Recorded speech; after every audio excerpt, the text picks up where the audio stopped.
Son passé est un cauchemar, marqué par la violence conjugale. Depuis 5 ans, Céline a quitté celui qu'elle surnomme son bourreau. Mais elle ne peut oublier les sévices que son ex-conjoint lui a fait subir au quotidien pendant 10 ans. On n'est pas forcément dans l'acceptation au début, hein. Forcément on se défend, on se dit mais on dit on n'a pas le droit de recevoir une gifle. Puis la gifle elle se transforme en coup de poing. Il y a les violences sexuelles aussi, c'est-à-dire qu'on vous force à faire des choses. On devient un objet, on vous manipule, une marionnette. Voilà, ça peut être on vous jette dans les escaliers, on vous enferme dans la salle d'eau avec la gamelle des chiens pour seul repas. Aujourd'hui, à 35 ans, Céline a refait sa vie avec un nouveau compagnon. Elle a la garde des enfants. Pour autant, le calvaire continue. Après du harcèlement téléphonique, après du harcèlement par texto, après du harcèlement sur mon lieu de travail, de la diffamation, des accusations à tort, la honte, parce que finalement le voisinage il vous regarde de travers, il vous pointe du doigt, il faut vous justifier à l'école. Et ça, je le pressentais. Et je lui ai dit, je suis en danger, je le pressentais. À chacune de mes plaintes, je le signalais.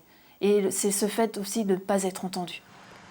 Depuis 5 ans, le divorce n'est toujours pas prononcé. L'ex-conjoint n'a plus la garde des enfants, mais c'est provisoire. Des procédures qui n'en finissent plus et un jugement qui tarde à venir. Selon son avocate, rien de plus normal. Les tribunaux sont encombrés.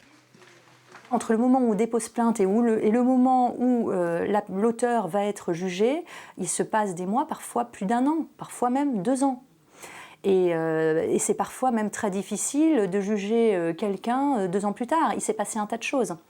Et c'est vrai qu'il y a ce sentiment d'insécurité qui peut à ce moment-là s'instaurer auprès des personnes et des victimes de violences. Certaines victimes trouvent une réponse ailleurs, loin des tribunaux. L'année dernière, à Caen, une centaine de femmes sont venues se réfugier ici, suite à des violences conjugales. L'accueil de jour, présent dans chaque département, apporte un répit provisoire, mais pas seulement.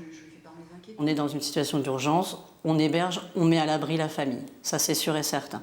Après, il y a tout un travail où à un moment donné, on va monter les dossiers logements, on va travailler avec les avocats, on va orienter vers l'assistance sociale du commissariat de police si besoin pour le dépôt de plainte, etc. On a tout un tas de partenaires à mobiliser autour de la situation.